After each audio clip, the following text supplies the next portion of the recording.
That's right. That's never happened. Someone should tell me our announcer that the mic is always on. Yeah. Okay, you guys are ready to go?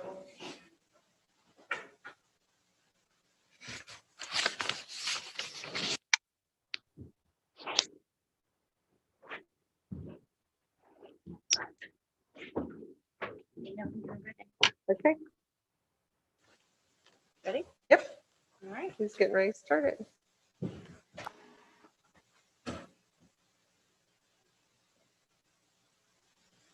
Hi, good evening, and welcome to the City of Sharonville Council meeting. We're going to take our mask off so you can understand us this evening because we're all so far apart. If everyone would please rise, we're going to have a moment of silent prayer, and then I'm going to lead us in the Pledge of Allegiance.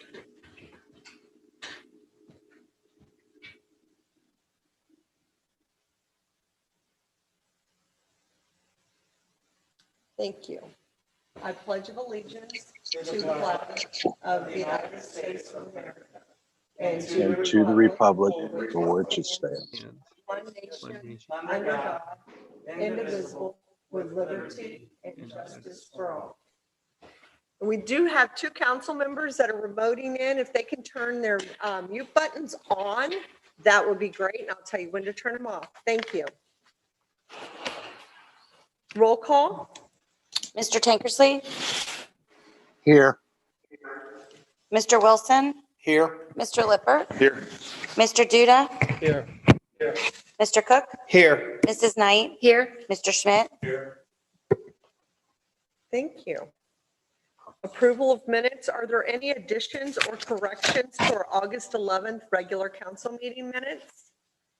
Seeing none, those stand written and distributed. Reports and communication, Mayor Hardman. I have nothing specific to report tonight other than information I think you've got over the last week or so from Jim, but I'll be happy to answer any questions if anybody has any. Does anyone have questions? Seeing none, we'll move on to our Safety Service Director live this time, Mr. Lucas. Thank you. Just legislation this evening. The first item, ordinance 2020-20, is stormwater related. John Creech couldn't be here this evening, but Sarah should be on via Zoom to present this. Yes, I am here. So in 2009, the city adopted ordinance 2009-44 to become co-permittees with the Hamilton County Stormwater District to ensure compliance with national pollutant discharge elimination systems of the U.S. Clean Water Pollution Act, or U.S. Clean Water Pollution Control Act. The Stormwater Phase 2 permit requires that all communities address the stormwater runoff within their jurisdiction. The basic requirements within this is formed into 5 articles. Based on the recent changes promulgated by the U.S. and EPA, the HCSWD, and the co-permittees, which include Sharonville, are required to adopt amendments Article 1, 2, and 5, or 1, 2, and 4 of the Stormwater District Regulations. The 5 articles include Article 1, the definition, Article 2, illicit discharge detention and elimination rule and regulation, Articles 3, earthworks rules and regulations, Article 4, stream corridor protection rules and regulations, and Article 5, post-construction rules and regulations. These regulations are part of the site plan development review process for new developments in the city of Sharonville that are 1 acre or more. The reviews are carried out by the city engineers, which is CT Consultants on behalf of the city. After development projects are complete, the Community Development Department makes periodical inspections of stormwater detention basins and ponds to ensure that they remain in working order. These amendment regulations were approved by Hamilton County Board of County Commissioners on September 12, 2019. As a Hamilton County Stormwater District, the city of Sharonville must adopt and implement these articles to remain in compliance with the stormwater pollution requirements of the U.S. Clean Water Pollution Control Act before the end of this year. He was Not cut off a valid. little bit, I think, at the end, but we're required to pass this by the end of the year, is what she was saying. Okay. Anyone have questions about it? Thank you. And then the second piece of legislation that council is considering tonight pertains to BSI Engineering. For the last couple of months, I've been talking with the director of operations there. Her name is Sharon Bates, about their operations here in Sharonville. And they had some opportunities to expand here as well as elsewhere in the region. Sharon should be joining us via Zoom tonight if there's any questions, but basically I think everybody knows BSI is currently located in Summit Woods up off of Temper. Again, they've been looking at expansion opportunities here and elsewhere. At Summit Woods, they're looking at expanding by 9,000 square feet to take their square footage from 28,500 to about 37,500. This would entail also growing their employee base from about 160 to 190 within a 3-year period. They would also be staying here for a minimum of 6 years, because that's the lease term that they'll be signing. And In a- Jim, Sharon is on Okay. now. She wasn't able to speak earlier. She was just in as an attendee, so Okay. now she's a panelist. Oh, great, thank you. Obviously with an engineering firm, that these jobs are rather big payroll. So we're hoping to keep them here in Sharonville. And as of a discussion this afternoon, we could say that if council passes this evening, they are staying in Sharonville. That's awesome. So Sharon, I don't know if you have anything to add, or if you have anything to say. Other than just to thank the council and the mayor and you for all of your work in preparing this incentive program, and thank you for consideration tonight, council, for this. I think I can speak on behalf of our board. We'd be very appreciative. We're an employee-owned company, and Jim said we're hire engineers and designers, so professional grade salaries, and we love it here in Sharonville. Would love to expand and grow and stay for years to come. Great. Thank you very much. And I should add, the legislation is for a 3-year, 35% incentive. Okay. That's it this evening. Are there any questions? I Mr. Mayor? I don't necessarily have a question, Okay. but just because Sharon is online with us, and not that she's probably very interested in everything else that goes on here tonight, but if it's okay with you, I would simply ask if you would be willing to take that ordinance out of order and More than vote happy. for it, that resolution, I guess it is, now, if it works with you all. And that way, I think we can hopefully celebrate with Sharon and the good news that BSI Engineering will be continuing to employ a good number of folks here in the city of Sharon. Anyone have a problem with that? Okay, Terry, go ahead and read our new business, please.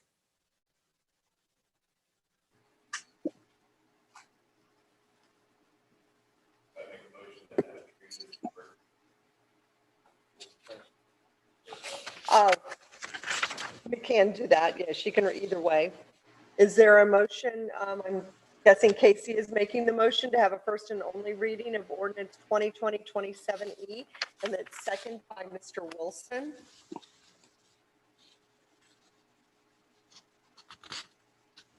Okay. So this is a first and only reading of emergency ordinance 2020-27E, authorizing the safety service director to enter into an economic development incentive agreement with BSI Engineering and declaring emergency. And we've already had our, is there a motion to pass ordinance 2020-27E? So by moved. Mr. Who said that? So moved by Mr. Wilson, second by Mr. Lippert. Roll call, please. Mr. Tankersley, Yes. Mr. Wilson, Yes. Mr. Lippert, Yes. Mr. Duda, Yes. Mr. Cook, Yes. Mrs. Knight, Yes. and Mr. Schmidt. Yes. Okay, ordinance 2020-27E has been approved. And there you go. Sharon, welcome to staying in Sharonville. Thank you all very much. Our company will Thank be you. very happy. Thank you. And I'm going to assume that was the end of your report? Okay. Were there any questions for Mr. Lucas this evening? Seeing none, we're going to move on. My report, we're just going to ask that the mayor join us in an executive session at the end. There will be no business afterwards. Clerk of Council, Mrs. Bohite. No report. Thank you. Auditor, Mr. Cunningham. Thank you. We are 58% through the year, and the general fund has spent just over 40%. As of right now, we've got a pretty healthy working cash amount available. I know that some things we've been holding back, but as of now, we're in good shape from that perspective. The fire fund is at 48%, so again, a little less than budget. There's been no transfers the month of July to speak of, but I want to turn your attention to the article that I put on your chairs or desks. Some of you may have gotten this over email over the last month. I sent it out and give you a sort of a glimpse of what I do for a living. And over the months of April and May, we're Paycheck Protection Program.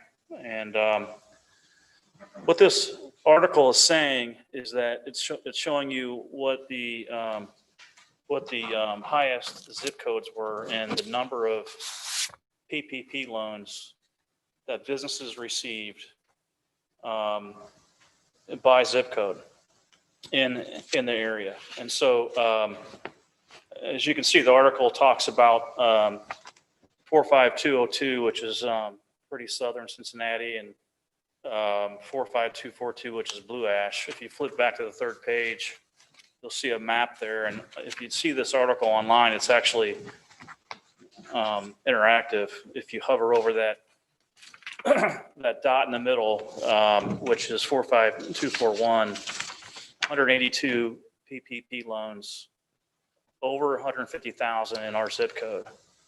The reason why that's so important is that was third amongst all the zip codes, including Northern Kentucky, an entire region. And so what that speaks to is the number of high-paying jobs in our area that live in and do business in 45241. It could also speak to the reason why we aren't as far down on our receipts as we once thought we were going to be. So, you know, the PPP loans and the program was huge for Sharonville, and it speaks highly to the amount of high-paying jobs that we have in the area.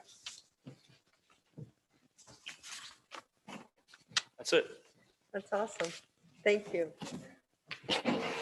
Any questions? Seeing none, we'll move on to our treasurer, Mr. Irie. Thank you. The treasurer's report was submitted to Ms. Buhite, so hopefully you had a chance to peruse that. As Mr. Cunningham noted, we are 58%, a little more than 58% through the year. The report has all the information from July, and you'll notice that the receipts, we rebounded nicely for business and individual receipts. Obviously benefited by the fact that the reporting period for taxes was moved from April to July. We also had a decent withholding month. With those good receipt numbers, we are only down 5.64% year to date. And that's pretty much a substantial improvement from where we were in June when we were down 10.65%. So there's a lot of hope, obviously, that we can still meet the 2020 budget projections.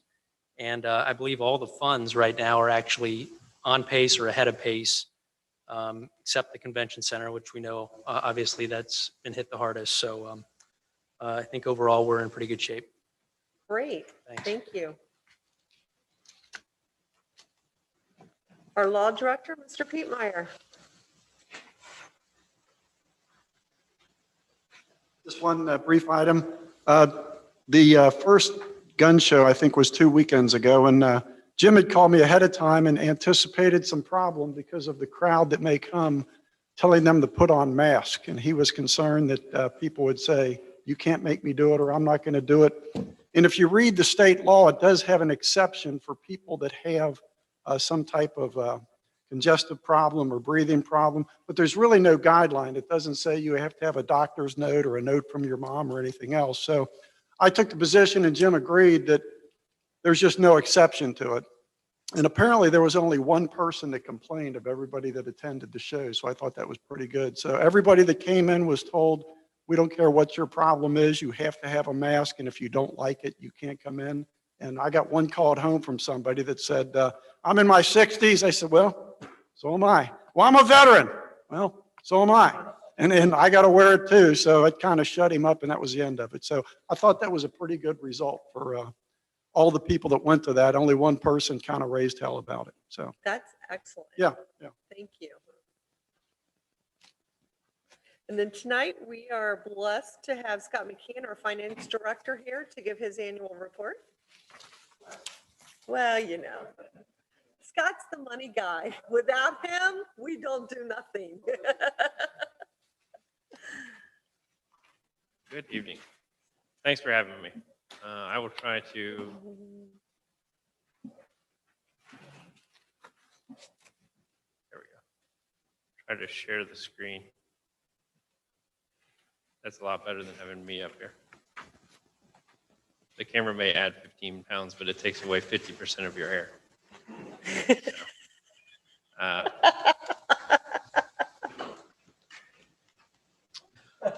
Thanks to Colleen for putting together a very nice cover for the annual report. Everybody in the room here has a paper copy, but we'll go ahead and thumb through this. There's some numbers in here that'll be really handy to hover over and kind of point out.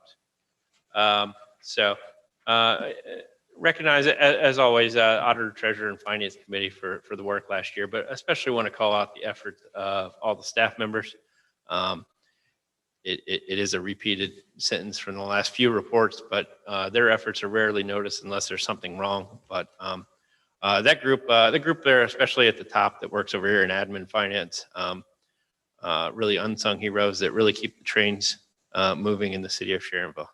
Some days more than the actual trains, but they do a lot to keep it going. There's been a whole lot going on in 2019 and also this first six months of 2020. And they've rolled with all the punches. Besides the pandemic, we at the end of last year, we were relocated to the tax office for that last half of the year. So and they mobilized in both scenarios and kept moving right along. So the tax office, I get a lot into what they've been doing here in 2020, at least.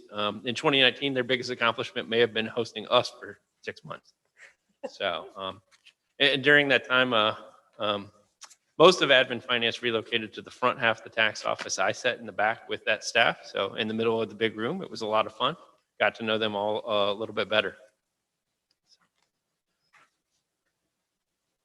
New team members, Victoria Lynch, formerly McGilvery, joined us at least for the near future from the convention center. So she has joined us over in the tax office. We're getting her up to speed. She's a wonderful personality if you haven't met her before. We had Ken Wolker at the very beginning of 2020 retired. He joined us part-time in 2016 after kind of concluding his full-time career and gave us 4 good years of service. We will miss him. So as far as what we've been up to here, at the end of June, at the end of July, normally at the end of June, we wrap up the annual audit for our CAFR. That wrapped up in July this year, kind of delayed from the pandemic. We received a clean audit opinion, no report comments. We did receive a management letter comment for an error in retainage payable that was my doing. I did not have a retainage payable for the Chester Road project that was wrapping up.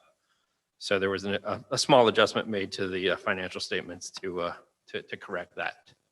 So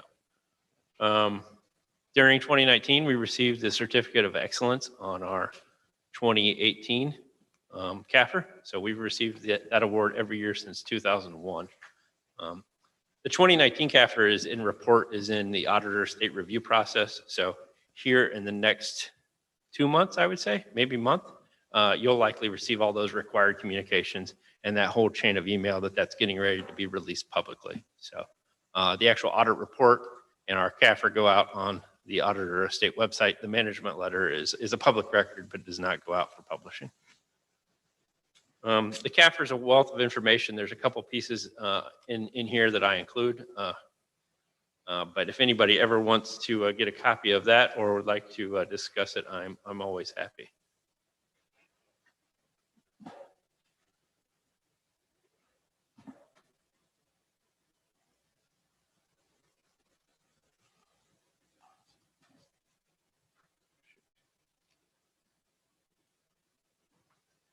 All right. During the first half of 2020 and during all of 2019, we have capital projects have been going on at a breakneck speed. And back in 17, we started to kind of see where this was, all this capital that we were starting to plan and draw up was really going to probably happen at the same time, and it really has. So, between building a new police station, remodeling the firehouse, the admin finance, which, actually relocated us for quite a bit of time. Everything going on with recreation in the parks, a lot of street and sidewalk programs that had been kind of wish list items for many, many years. That's all been coming to fruition or wrapping up. So it's been very chaotic. Sometimes it's like juggling bowling balls, but it's a pretty cool problem to have. So we've definitely been busy.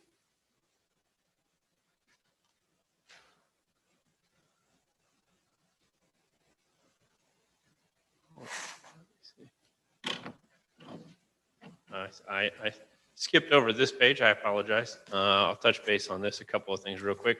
With the tax office, we've started using Green Tree Legal for service on some of our delinquent court cases. That's kind of helped with a lot of our other efforts the last couple of years.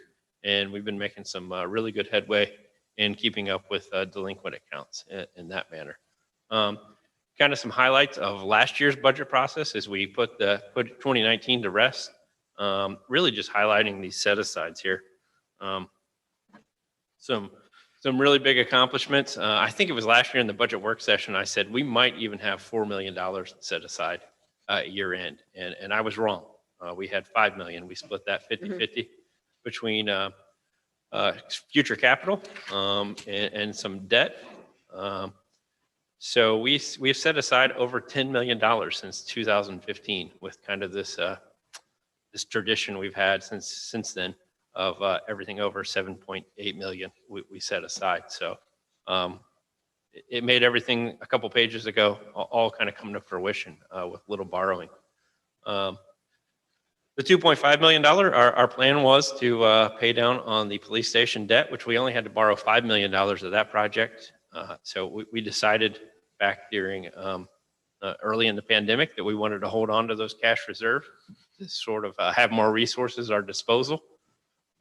We'll touch on that note that we didn't pay down on here in a minute, but that really helps us. We can kind of make a decision rolling into next spring when we do legislation for the 2021 note, whether it's time to put that money to what we put it there for, or whether we want to hold on to a piece or all of that a little bit longer. So the fire fund, much as they have the last few years, also made some set-asides to set themselves up nicely for some future liabilities and capital acquisitions. So I usually try to stick a little bit more prior year, 2019, on my annual reports. August is kind of a goofy month for annual reports, but it works good for finance because we do just wrap up our audit of those financial statements. And I always take advantage of kind of talk a little bit about both years. This year I talked quite a bit about 2020, but so one of the big highlights is the refinancing of the 2010 Convention Center bonds. Back in June, we closed on $24.11 million in special obligation revenue bonds. We did this during during the height of the pandemic, during the shutdown phase, most of it, which added a whole new layer of challenges. We had wonderful results. We're really happy with. The pandemic kind of kicked us in the teeth when it came to this. We planned on doing a lot more, but it turned out really well, and we refinanced this at the right time. The savings are kind of highlighted. We saved $3.1 million in actual cash that'll flow through that funding model. That's a net present value of $2.5 million. So it did wonderful benefits for that funding model. Every model that Andy and I kind of brought through here over the last 12 to 18 months, we beat that handily. So we were super happy. A lot of time and effort went into that from a lot of parties. The bond issue has a lot more to it. We did a rating call with S&P, who thought the sky was falling. And a lot goes into the rating, the pricing, and everything else in between. So I'd like to thank everybody for their efforts there. That worked out well. Normally don't mention our annual note rollover too much. They're usually not a whole lot of fuss, but it was worth mentioning the one we just did here for the 2020 notes. We had an effective rate of 0.33%, which at the time we priced was the lowest rate on an Ohio one-year note since 2013. So that was pretty cool. Can't take too much credit for that. That was a lot of luck in the timing. A lot of effort went into that as far as talking with you guys and getting you guys to approve the OMAP Treasurer of State program that kind of enhanced the credit of that. But that paid off really well.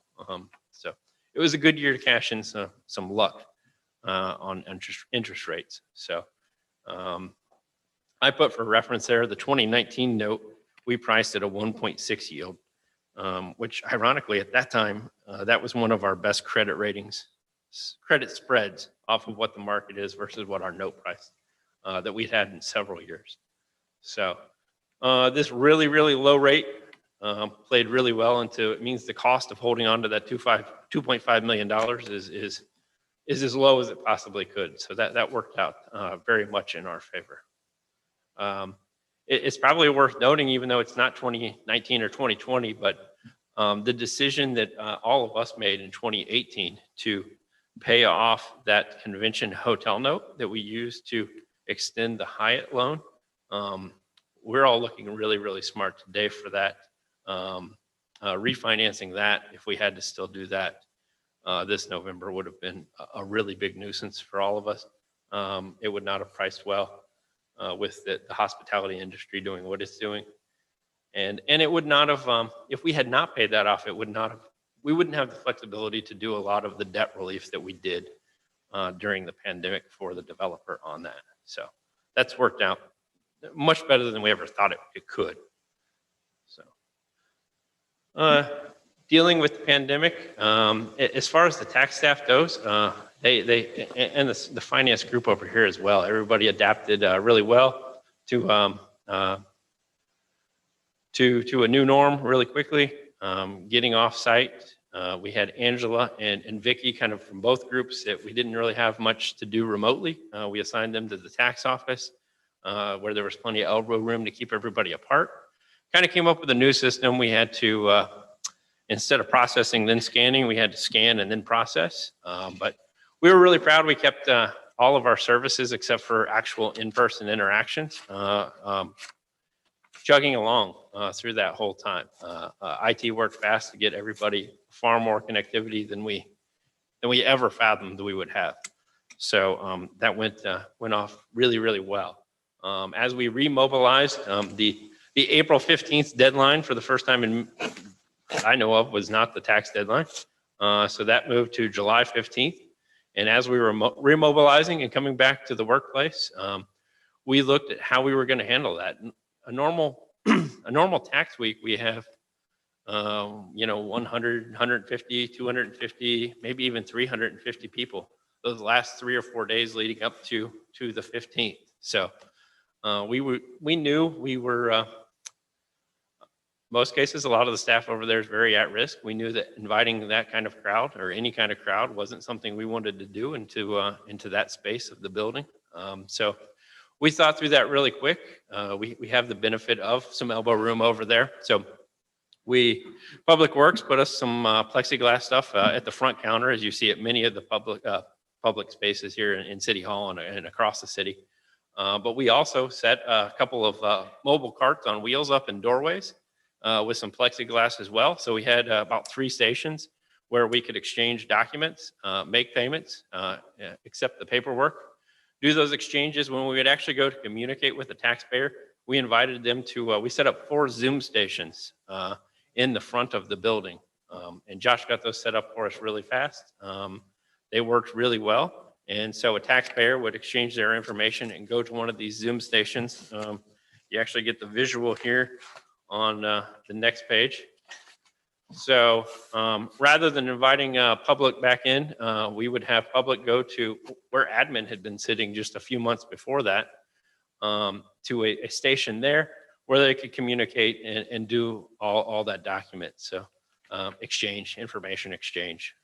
So we received a lot of compliments. We were extremely kind of proud of how we rolled with that. The week, that tax week, we helped 426 people through the office, which is put us at near capacity those last 2 or 3 days, kind of leading up to.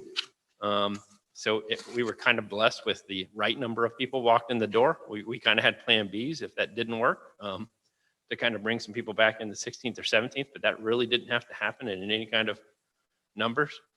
But we had convention center staff that was very, very visible. Those 2 days, we would have somebody in there that would go and wipe everything down behind every visitor. And everybody saw them, and everybody felt a whole lot more comfortable for having them there. I stationed myself out that Monday through Wednesday, the 13th through the 15th. I was stationed out in front of the building with a pop-up tent and a table to kind of make sure we only had 1 or 2 people in the lobby at a time, and keep people, which sometimes it was really quiet, and other times I had a handful of people out there. We were kind of keeping organized and making sure we knew who went in next. So it worked really well. I was proud of the whole group. The tax staff, although the technology was not exactly earth-shattering, they started to juggle a lot of stuff at one time, which was new and kind of crazy, but and they did really well with it. The annual charts and graphs section. A couple of random pages out of the CAFR that I always like to point out. This is our general fund 2019 budget versus actual. So you can probably see it better on your paper copy in front of you than you can here. We had some great budget overages, if you want to say. Receipts beat the receipt budget handily. We kept expenditures well within budget. A couple things down here to point out are those big set-asides really make that number balloon here in the final budget. You can see where that's much different than the original budgets are. And then we also, this $5 million advance in and out. That is the advance we did temporarily for the police station, which allowed us to line up the note borrowing we did for that with the annual note that we rolled each year, so we didn't have 2 notes out on the street. So that worked out really well for us. It will make your 2019 totals for receipts and expenditures always look a little skewed if you get those numbers into certain data.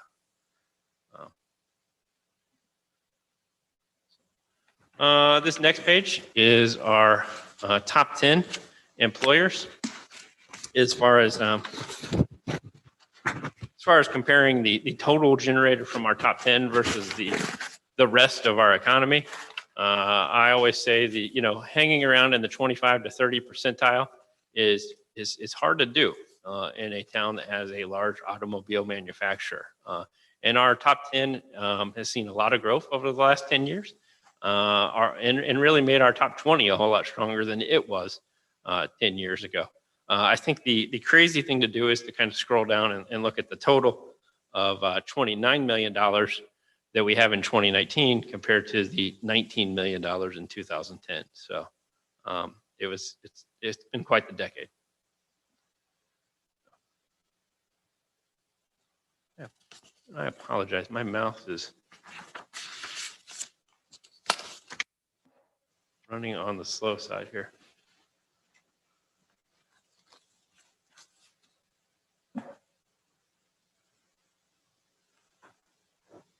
All right. So what is coming up next? Here, kind of in the rest of 2020 and beyond, there is the centralized collection lawsuit going on between the state and a lot of Ohio municipalities. That's with the Ohio Supreme Court, and we expect a decision in early 2021 on that. And that's for the voluntary opt-out program that a lot of businesses have done in the last year and a half. There is another lawsuit related to wages of employees that are working remotely. The law kind of implied, at least, that employers should withhold the money where the office is located, despite people working remotely because of some stay-at-home orders. And that's being contested in Columbus. Everybody across the state's kind of watching the results of that. Noah and I have just recently begun working on an RFP using benefits technology resources to identify potential new payroll benefits software to replace what we have now. Our payroll software is kind of sunsetting in its life cycle. There's some license inside of it that will expire in the next few years, and it will be obsolete. Currently, our current benefits and applicant tracking and onboarding software is kind of one silo. Our payroll processing software is another silo, and then the timekeeping functions of the different departments are often another half dozen silos across the city that are all very different operations depending on what department you're in. So the goal is to bring that all under one umbrella. That will provide some significant labor savings as far as the time it takes to process, a lot of accountability, a lot of those things being integrated, whether it's the benefits enrollment where our payroll HR staff has to take the payroll or the benefits enrollment and hand key those each year when the benefits change, or payroll to payroll, what that is. That will all automatically integrate along with the timekeeping. So that's a significant savings on each of those departments of the burden that's on them to kind of process the payroll every 2 weeks. So we're excited about that. Hope to be choosing companies in the first quarter of next year and start possibly implementing as early as second quarter next year. The 2021 budget process is quickly upon us. We have the budget work session penciled in for November the 5th. I'm targeting that last October council meeting to give everybody their actual budget workbooks. We've had some communication this week about having committee meetings. The perfect time to have a committee meeting that really digs into the operating budget will be that second and third week of October. I would say if you have capital things you would like to talk about, the time to talk about those, whether it's just communications or having a meeting, would be now. That would be very beneficial in case a department doesn't have something kind of that you would like to be at least contemplated. There's a couple department heads that will be ready sooner. I know Jim Doughton is ready this year, a little sooner than normal, and Joe Kempy's always ready. So, but the rest of the exception, most departments won't have budgets fully drafted until late September. Kind of want to touch on, kind of tease right off of everything Kurt said, and kind of do a little bit of forecast of where 2020, as we land it softly. Income taxes is basically, is obviously the majority of what funds the general fund and the fire fund. So much as Kurt said, we're down about 5.5% off of 2019. Much as I pointed out earlier, 2019's light years ahead, and that's actually at the bottom, these pink numbers. Light years ahead of where we had been before in 18 and 17 and 16. So you can't necessarily see it on the screen. You can probably see it on your paper. We're at 16.492, which is starting to edge us closer to 17 than 16. I point out up here, our budget is $25,950,000. which is approximately what 2016 is. So we are steering closer and closer to 2017, which with, and in August, we had a 3 pay period ending, 3 paycheck July for half the employers anyways. There's 5 Fridays. So we will have a $2 million August, which you see, or yeah, August, which will beat every number on the page here. So this is going to be a really good month. So we will, there's a fair chance we'll pull up next to 2017, maybe even past 17. There's a lot of lines hidden on this page in case you're looking at the differences. Penalties and interest is not showing on any month. I only show individuals when months kind of have an uptick. Anything that looked kind of homogeneous across 16 through 19 got hidden for space to make it actually fit onto this page. A couple things to point out as we proceed forward, though, the rest of the calendar. We're going to be looking good. I think we'll actually pull up near, if not past 17 at the end of August. In September, we're not going to compete with 2019, even though we're going to kind of narrow the gap here in August. We had some pretty spectacular business profits flow in September. Last year, we're not going to keep pace with that. We should definitely be keeping pace with 16 and 17. In October, we should be able to compete with these, although these had some pretty good withholding months. There were some 3 pay months that fell in there in those years, but we should hold our own. I believe there's 5 Fridays in October, even though it's not the city's pay cycle. So November, we stand a chance to have a decent month for the other employers. And then at December, a little concerned that, business profits and individuals might not stay strong as we get further and further away from last March. But we're getting closer and closer to feeling pretty confident about, where this is going to land here in this spectrum.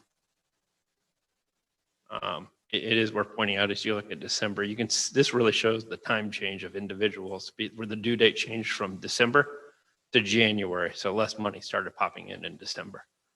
So is there any questions anybody has? Does anyone have questions? Shayak or Tank? No? I see head nodding. Mr. Cunningham. I don't have a question, just a comment. I just want to say, Scott, you do great work. I know I appreciate, and I think everyone here appreciates your conservative approach to handling the people's money. And so I think everyone should appreciate that, the way you go about your business. You're easy to work with, and thank you. Thanks. Anyone else? Scott, thank you as always. Thank you. All right. Let me go down here. I don't see anybody there, but just in case, no. Okay, we do not have any residents that wish to be heard this evening. So we'll go right into our council committees. Community Development, Mr. Tankersley. Thank you. I made a call to set up a time with John Creech, but unfortunately he was out of the office. So whenever I get a return call from him, just set up an appointment and a time and a date. I'll send out the other committee members so we can have that meeting. And that's it. Thank you. Okay. And also remember to include Mr. Cunningham in that. That is correct. Thank you. Thank you. Community Services, Mr. Lippert. We're going to meet on September 2nd, 4 o'clock. We're going to try to go back to the old room, Jim's conference room. Okay. I talked to Miss Knight about it. Mr. Duda, if you can make it, great. Yep. That's all I got. Okay. Budget and Finance, Mr. Cook. Thank you. I will send out and work it with Jim and Scott about when we will meet to review for the 2020 budget. I know I'd sent out emails requesting some dates in September, so we'll certainly put that on hold and we'll shoot for sometime in October, and I'll send out some correspondence. Thank Perfect. you. Thank you. Honored citizens, Mrs. Knight. Yes, this month, or this meeting, I'm going to honor all our Sharonville citizens because I've noticed everybody wearing their masks, social distancing. I've noticed a lot of the businesses are starting to pick up a little bit. I went by Already Coffee and there was at like 8 o'clock another morning, and there was 2 or 3 big group, well, 6 people at a table, but, and they're working on their new deck, so that should come along and bring more people. But I just think all our citizens that I've noticed have really stepped up to the plate and did what the governor wants us to do. Great, thank you. Law and Public Safety, Mr. Schmidt. Next Law and Public Safety Committee meeting will be September 1st, 4 o'clock, projected to be here in the council chambers. Thank you. Thank you. And from now on, when we do committee meetings in council chambers, Terry's provided me with discs so we can use the microphones in here, because she did say it was a struggle to hear our law committee meeting for a minute. So we'll make that change to make it a little bit easier for her. Thank you. We've already done our rule suspension. Unfinished business, please.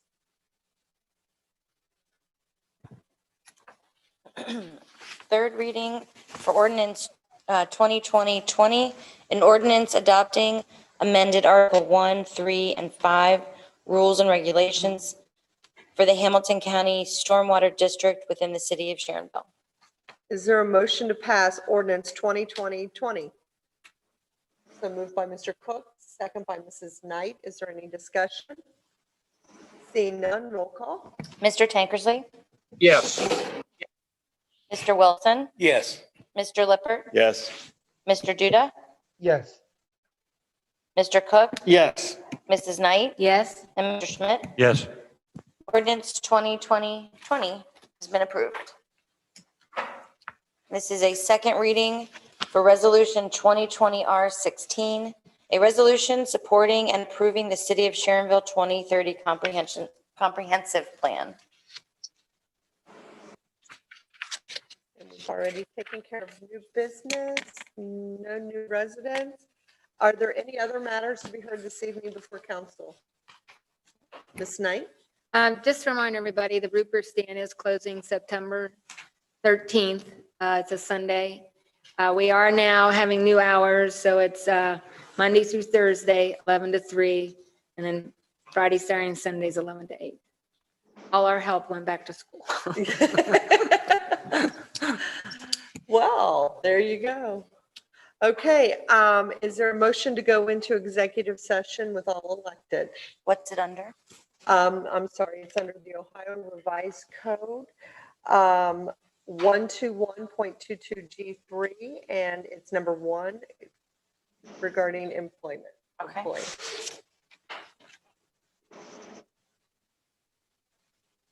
Is there a motion? So moved by Mr. Cook, second by Mr. Schmidt. Then you'll have to do roll call, please. All right. Mr. Tankersley? Yes. Oh. I'm calling them, it's okay. Mr. Wilson? Yes. Mr. Lippert? Yes. Mr. Duda? Shayak? Yes. Mr. Cook? Yes. Mrs. Knight? Yes. Mr. Schmidt? Yes. All right, we will go into executive session. We will not be doing any business when we return. Just, do we have something set up to get Mr. Tankersley and Mr. Duda Yes, involved? we're just gonna use our phones. Okay. So if somebody else could bring in their phones, we can call one or the other. That would be